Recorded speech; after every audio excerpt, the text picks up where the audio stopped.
the place where the nefesh bahamis, the animal soul, resides, which again, which nefesh, an animal soul comes from klipas nega. B'chol ish Yisrael, by every yid who belev, is in the heart. We know, in general, there's the two vital organs, most vital organs, which are the mind, the brain, and the heart. The animal soul is situated in the heart. For that matter, b'chol asmali, but in the heart itself, Alter Rebbe points out, also it's medically proven, that there's there in the heart itself, there's two sides of the heart. The side which there is overwhelmingly filled overwhelmingly with blood, and then the other, which is the left side of the heart. The right side of the heart is more where there's the oxygen. So, now the Rebbe says the animal soul is in the left side of the heart, which is full with blood. Uksiv k'adam nefesh, like it says, the blood is the soul. As we mentioned in the first chapter, Alter Rebbe says that's the connecting. In other words, we know blood is the source of vitality. Man, you need a certain amount of blood in order to live. Man cannot live without blood. What's it with blood? Why this liquid, or why not anything else? Because blood carries soul power. The intermediary, or the connecting point between the spiritual force, and not in the context of spirituality as in the context of holiness, but literally the spiritual force which makes a man live, it's transmitted to the body via the blood. Blood is the vessel, the vessel which contains, or rather works well, or is the recipient of the soul energies in the blood. And that's why a person has to have a certain amount of blood in order to live. Because if Chasam doesn't have the blood, he doesn't have that recipient of that transmitter. In other words, that the soul cannot come in and be manifest within the body without the blood. So the blood, so when you think about an animal soul, which is again the soul which gives man the ability to, or gives man his life, his feeling, his motivation, and naturally we're talking about motivation to make the body function, which is naturally associated with an animal soul, to eat, to drink, whatever the person, however he functions. When that soul enters, in other words, what's the situation? What is the state? Where is that situated? It's naturally situated in the place which there is mostly blood, which is in the heart, which in the heart itself, it says the left side of the heart, which is overwhelmingly blood, because that is what brings the soul energy, in other words, that energy which makes the person alive, makes it function and manifest in the body. So where would it be? It would be where the place where the most of it, in other words, the place which is majority, which is a concentration rather of blood. Ki adam hu nefesh. So now that it's in the heart, now we understand why the animal and heart really go together, because a person's covets, his lusts, his temptations, it's all heart expressions. Now we understand why is the animal soul has such a why does the animal soul have so much all about, or rather it's all about, its makeup is temptation, its makeup is desires, it's driven, taivus, lust, or ispirus, excitement,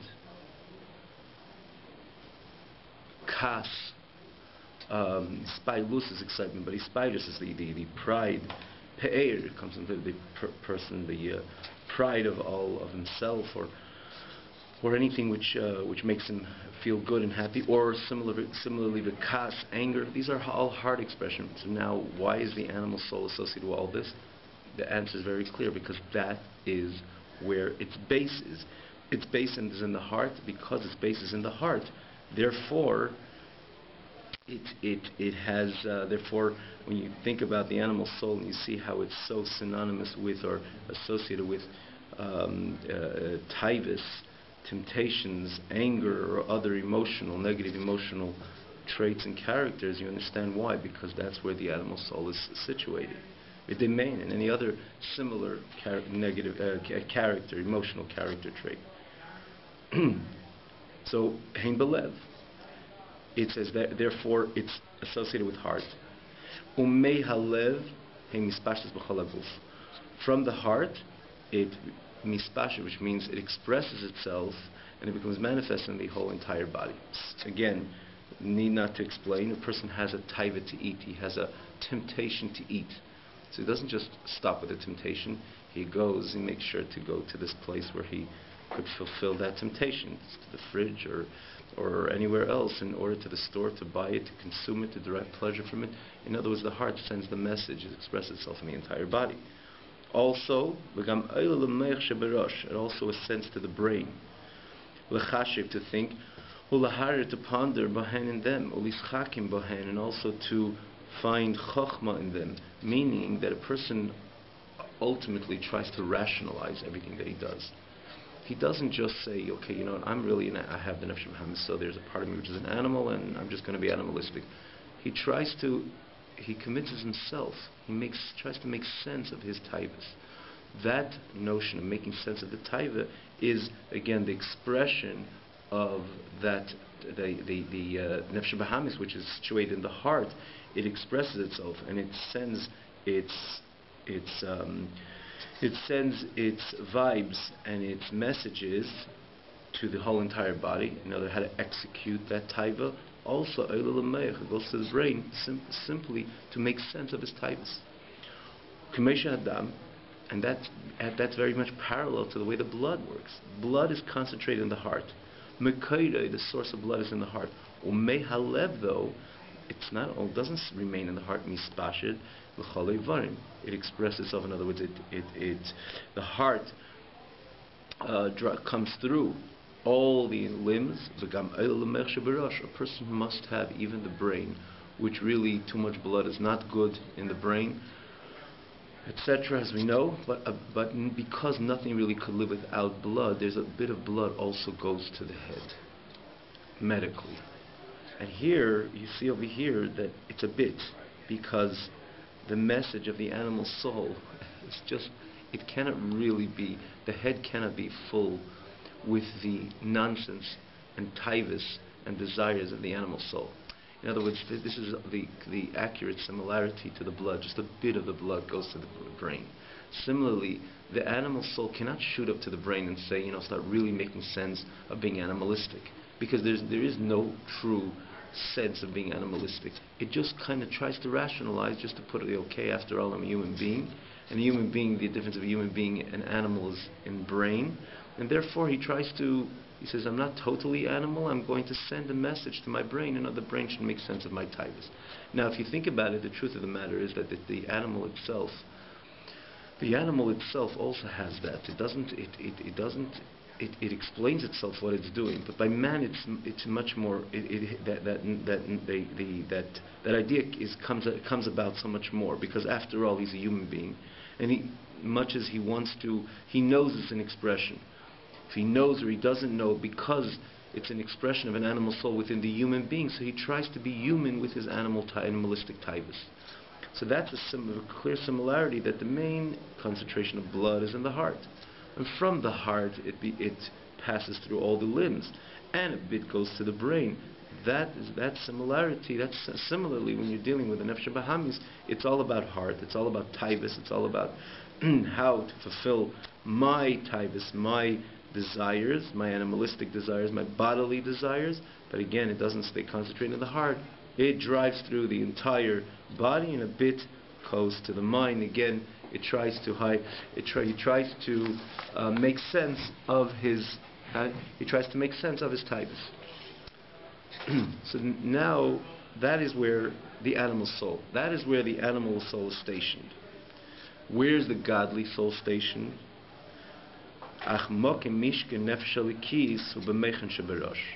The place, follow, Achmokim. It's the second page where it says on the bottom 2:4. It's pretty much just over the middle. It says, but the abode of the divine soul. So where is the Nefesh Elikis? So that's where Nefesh B'hamis is. Nefesh Elikis is a different station, set up different places. Where is the Nefesh Elikis, godly soul, situated? Where is the godly soul stationed? The answer, it's not in the heart, or its main station is not in the heart.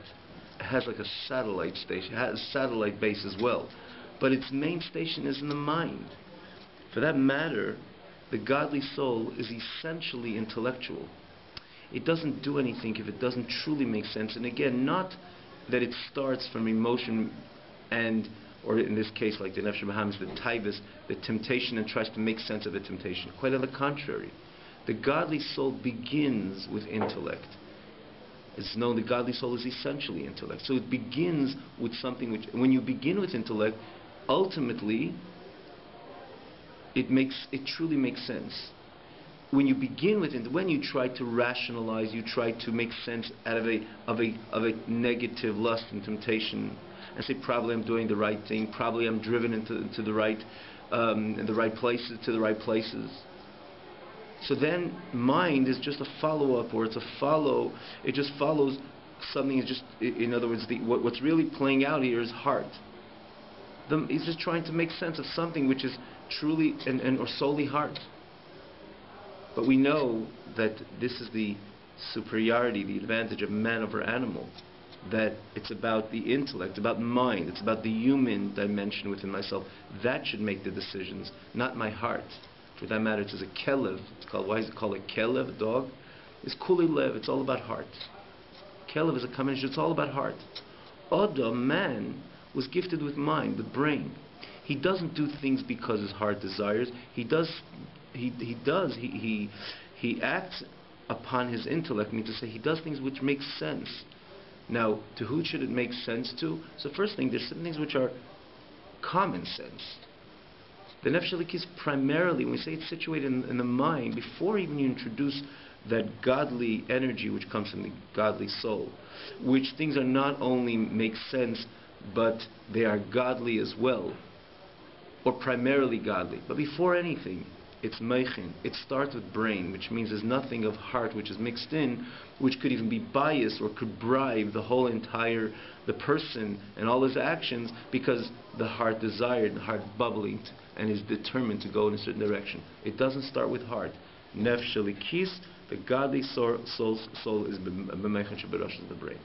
Now, additional to the fact that it begins brain, so right away you see the Adam, the man, the superiority of man over any other created being, primarily animal. So right away you see this is godly. This is more structured because it begins from meichin. But additional to that, or you can say, namely, because it's a godly soul, and the godly soul, so the godly soul builds via the meichin, via the brain, a very godly, solid, godly message. The only thing is, we know that the person is not supposed to only remain godly with his brain. In other words, he should be cognizant about godliness, and his mind should be full of not to contemplate or ponder on anything else other than godliness. But that's not sufficient. The point of it also is that it should not only remain in the world of brain or the world of intellect, but it should also flow through the heart as well. A person should be excited about God, to love God, fear God. Love, fear, these are associated with the heart. And also not stop there. The point is also that it should flow through all the limbs and organs as well. That a person should not only, I think about you, I intellectualize godliness, I feel godliness, that's also not enough. I have to act godly as well. To do the mitzvahs, to daven, to be careful and scrupulous when you're dealing with an aveira, chas v'shalom. In other words, he has to make sure that godly energy flows through the entire system. But where does it begin? And that's very important. The important is the difference of this very stark difference between the animal soul and the godly soul. Where is that stationed? It's stationed in the heart, means it begins heart. It's already a no-no. The godly soul begins in the mind. Okay, that's a great start. And from the mind, umisham, from the mind, from the brain, mispashetes l'chol ha'evarim. It flows and it becomes manifest, and it expresses itself via and to all the limbs. Like again, the point of it, that everything should be godly. Not only is the person's seichel, not only his brain, but all the varim, all the limbs. And v'gam belev, b'cholol hayimoni she'ein beidam. It also has a station, kind of like a satellite station, its initial, like you have the headquarters, then you have a branch here and a branch there. The headquarters is in the brain. But also it's important that the heart also gets excited, at least also additional to being excited about godliness. It has to have, the animal soul has to have a counterpart also. Not to get excited about animalistic or bodily ideas, but become excited about God. And if the nefesh elikis would only be situated in the brain, so the heart the excitement would only be associated with the animal soul. So it has to have a station there as well. And that's what the Rebbe says, it certainly does have a station. The only thing is, it doesn't have a station where the animal soul is, because that's the place where the blood is. When we said before, the place, the domain, the abode for the animal soul is in the left side of the heart, which is a concentration of blood. Because Ke'adamu HaNefesh, that's where the vitality, man, again, is able to function as a human being. But that's not where the godly soul is. Because the godly soul is truly in the heart, but in the right side of the heart. It's in the heart, and in other words, it would become clear and evident via its excitement with God. Excitement, again, i.e. heart, love, fear, etc., but not in the left side, but in the right side. Like it says, the pasuk says, Leiv chacham liyamine. The heart of a wise person is to the right. So the Alter Rebbe teaches it in the way he's explaining where the godly soul is, that the godly soul also has a station. It has a station in the heart, but what side of the heart? To the right. Vihi, and where is that expressed? Avas Hashem. Love to God. Love of God. Kirish peshal heves misal heves belev, like a flaming engulfed fire, which is ignited, which engulfs in the heart of maskilim, of those who understand or intellectualize, mivinim, who understand, mizbeinin, imidaitim, they ponder with their knowledge, with their mind, asher b'meichem, which is in their brain, b'davar ha'meirim sava, b'dvarim, with this information, which arouses love. So you see over here, the heart plays an important role in the godly soul in the godly soul's expression, that it gets excited. In this case, it says in love to Hashem. Love is a godly expression. But because it begins in the mind, it's based on the information of the mind. That's the way the heart expresses itself. In other words, how is the heart going to love God? Because it gets the message of where the nefesh elikis, the godly soul, is basically stationed. In other words, its main station is in the brain. And we still don't say station. It's not like it's just like a little bit cubic. A cube or something you're putting in a certain place. You say its main station is in the brain, which means it utilizes its cognitive faculties in order to understand and appreciate and internalize this godly message, or godliness rather. So from there, when you understand something, like anything else, you understand something thoroughly and you understand it's a good thing, consequently your heart is driven to this which you understand. In this case, because he understands Dvarim HaMeirim Sava, the different information which arouse the love, so consequently he loves Hashem. Like it says, for example, we say every single day in davening, Shema Yisrael Hashem Elokeinu Hashem Echad. Hear, O Israel, Hashem is our God, Hashem is one. And what does it say after that? V'ahavta. Actually, in Baruch Shem, it's not written in the Torah itself, right? Baruch Shem, there's a reason why we add that Baruch Shem Kivod Malchus Levad, but right after in the Torah it says Shema Yisrael Hashem Elokeinu Hashem Echad, V'ahavta, you should love Hashem. So the famous question, which is brought down from the Maggid, I think it's the Maggid, asked the question, how could you command on love? You can't command someone to love. It's incorrect. In other words, it truly doesn't exist. You could command somebody, despite you don't like to do this, do it anyways. You can command to do a mitzvah, to put on tefillin, put on mezuzah. I don't feel to put on mezuzah, do it anyways. You could command, right? The commander, commandee, and the command itself says that you just got to do it. Just do it. But you cannot command on love. Well, after you should love, or I love, so I don't need your command. And if I don't love, your command won't help me. So how could you say v'ahavta? So the Maggid says, the truth of the matter is, he says that this command begins one pasuk before. The pasuk before says, Shema Yisrael, hear, O Israel. Hear meaning not only just listen with your ear. Understand. Yisrael means Yid, understand. Start accumulating the information of godliness which is presented to you and internalize it. Think about it for a few moments, a day. Understand really, in other words, not only just to know that you have that information, that you learned this in this chapter or something. In other words, stop for a moment, think about this information which you have accumulated or which you have learned about it, stop and ponder on that. When you'll ponder on that, your brain will understand the beauty of a lukus of godliness. Consequently, v'ahavto, automatically you will love. Because when you understand something is good, the heart kicks in automatically. Again, and we mentioned this several times, it's not only with the godly soul. If I understand, for example, you see this phone, you don't even understand how it works, right? The smartphone, you heard about it or something, but it's not something which you're driven to it, till it comes to a certain point and they say, this is something which could really help you. And you're told, and you're given a crash course, 15 minutes or 10 minutes, 20 minutes, and told how this works, how this phone works, what's the advantage of BlackBerry as an example.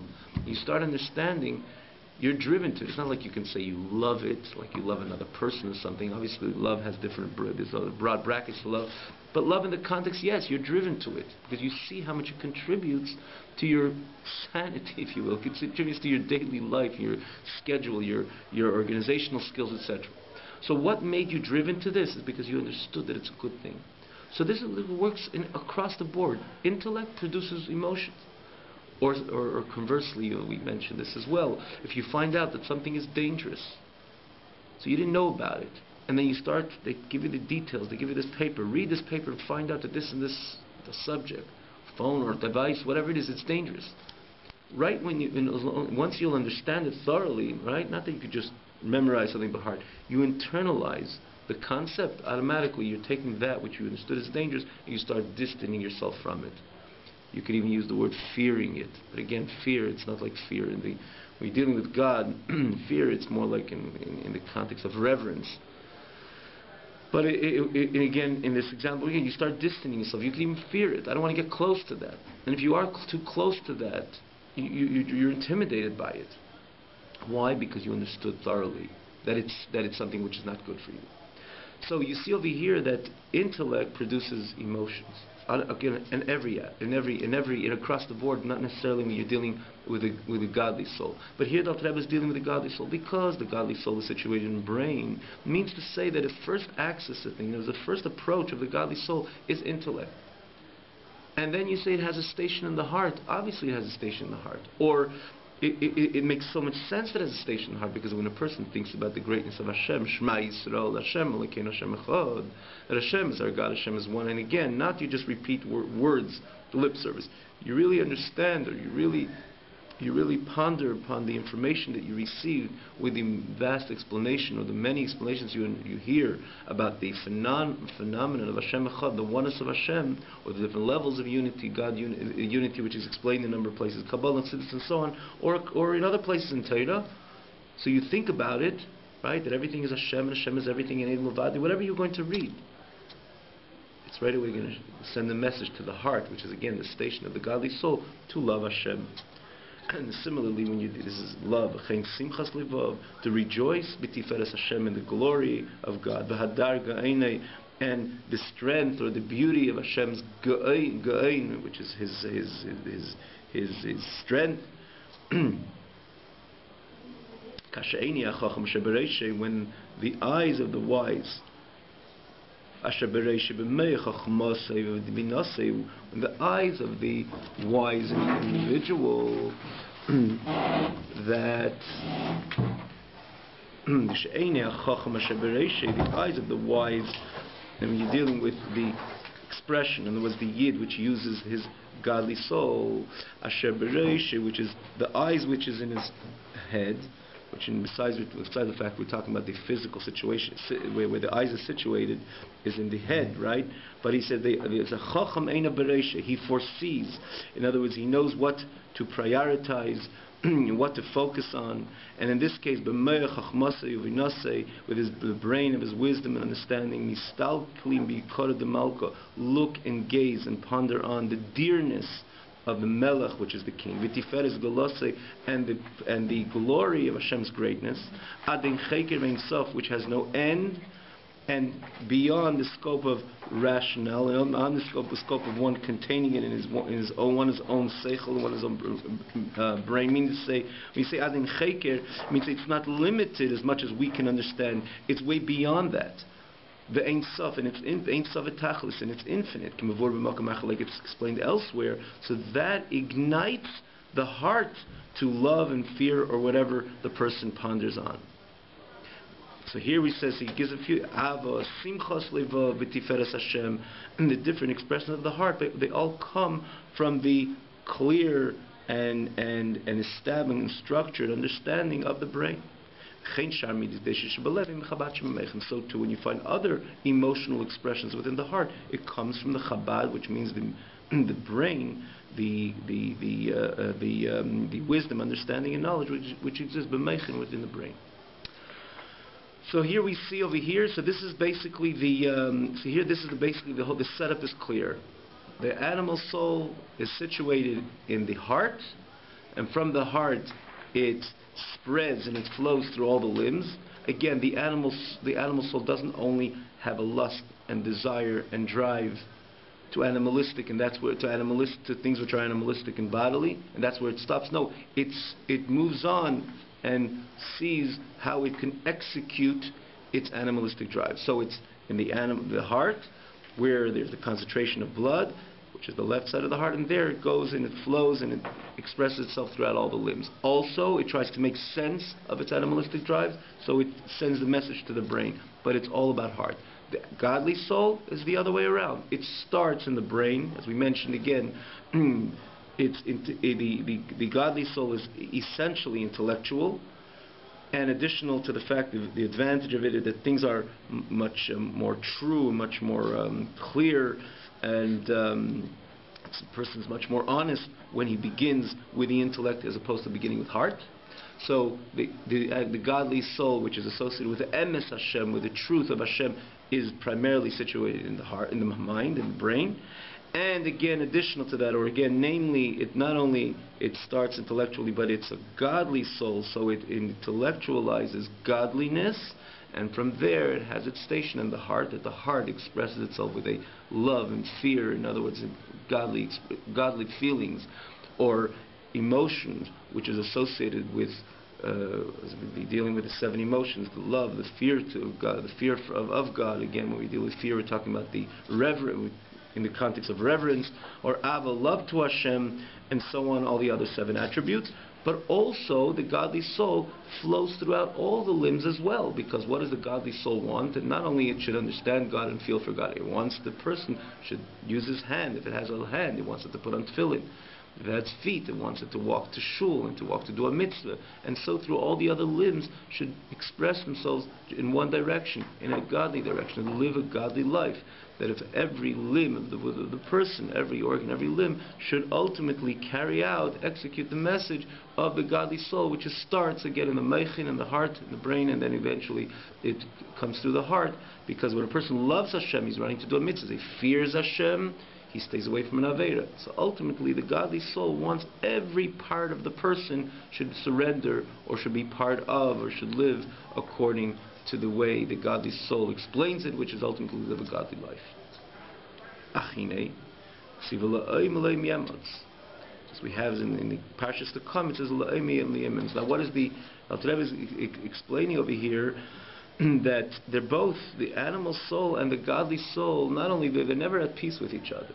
They're never at peace with each other, because as they both have their fronts, right? You have 2 kings, which could be have the territory on 2. There's a territory in between the 2 monarchs, the 2 kings, and they are basically not silent throughout their entire life. It could be because they each one wants to conquer that neutral territory.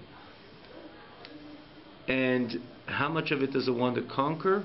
When you're dealing, especially in the yesteryears, the kings of the yesteryears, the monarchs in the yesteryears, that there was the idea of it is that they don't want to leave any part which should be associated with their counterpart, with the other king, with the other strength, the other country. It wants to conquer everything, and so to the other king, regarding this this neutral territory. It wants everything about this neutral territory to be surrendering to it. And not only that it should, again, be called the boss of this territory, but the currency, the people, everything should be completely part of its domain, its country, and the way its country is run. And so the same thing, the Nefesh Bahamis, the godly soul and the animal soul, it's not that, okay, I have my spot, you have your spot, and we're going to stand in peace. Not at all. And based on what the Alter Rebbe said before, the animal soul sends its message to the brain to make sense. Now, if you have a brain, I want you to make sense of my heart desire. So what does it want to conquer? It wants to conquer the brain as well. And it doesn't only want to be just a pumping, bubbly desire, heart which desires, and the animalistic and the bodily, the animalistic. You have a foot, run to the bakery instead of running to shul. Or if you have a hand, just use your fingers to waste your time on the computer because that's what you want to do. Or grab a good sandwich if you're not hungry and eat it because you have a desire for it. In other words, this is based on this premise, which the Alter Rebbe writes in the first page, in the first part of the page. We can understand what the Alter Rebbe says. Each one wants the entire body. Because when you say the animal soul is situated in the heart, what does the Alter Rebbe continue? It sends its message to all the limbs of the entire organs and limbs of the entire body. Not only that, even the brain, which it really doesn't have such a connection, it's animalistic. What does an animal have to do with brain? But it also sends a message to the brain because it wants the brain to be also not to think or ponder of godly. No, you have a brain, try to make sense of my heart, covet, and lust and desire. And conversely, when the Alter Rebbe dealt with the godly soul, also said the same thing. It starts in the brain, but it has a stasis. It has a base in the heart. But the Alter Rebbe says also base in the heart, and it wants to mispash. It means to say it wants to come through, flow through its godly energy through the entire system as well. So when you're dealing with one person which has one system and each one wants the entire system to be surrendered to it, they'll never be at peace by definition. When you're dealing with two different systems, it's like, okay, you take that and I'll take that. But when you're dealing with one body, a person has only one body. In other words, he has two hands, but it's all parts of one body. And when you say the animal soul wants everything, it literally wants everything that the godly soul should not even be able to enter in no form or fashion. And the godly soul wants the other way around. Godly soul, as Alter Rebbe says over here, it's one system. I want every part of this system to be godly and to live a godly life.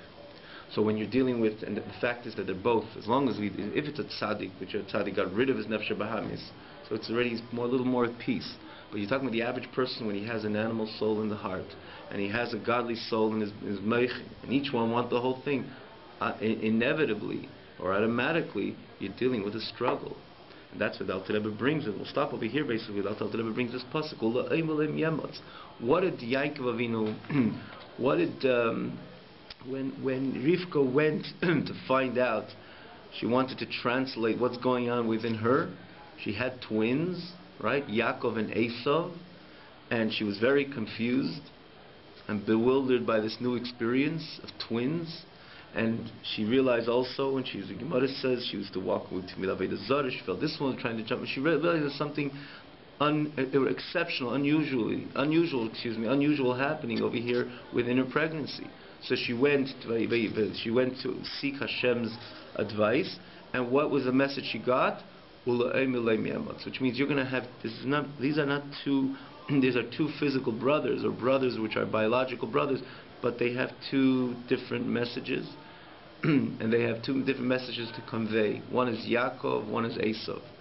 As Rashi says, they don't stand with unity, they'll never stand with unity, because it's or going to be a world of Yaakov, or it's going to be a world of Esav. If it's Esav, Esav wants everything. If it's Yaakov, Yaakov wants everything. Because you're dealing with one world. And what is going to be manifest in the world? Yaakov's message with his godly, which is godliness, or Esav's message, which is anti-godliness? What does it say when Mashiach is going to come? For example, Olam Meshim B'Hartzin Lishpeita says that's the ultimate, the utopia of everything is that Yaakov will triumph, that the entire world, not only our world, our Beis HaMikdash, but Olam Meshim B'Hartzin Lishpeitas Har Esav, to take dominance of the mountain of Esav, not only the mountain of Yerushalayim. Because the point of Yaakov Avinu is what the God's message was to Rivka, Ulei Milei Miyamot. One is going to rise to the top, the other one's going to go there. They cannot be. It's like a slide. the slide. One's up and one is down. Can't ever have both up, you can have both down. That's the message she got, Yaakov and Esav. So in the microcosm, within the body of man, it's one system. Each one wants everything, and each one wants everything. There's a constant conflict. Okay, B'ez Hashem will continue in this, analyzing this conflict, God willing. By then I'm sure we're all going to triumph and be victorious. Mashiach is going to come here, but we will stop this week.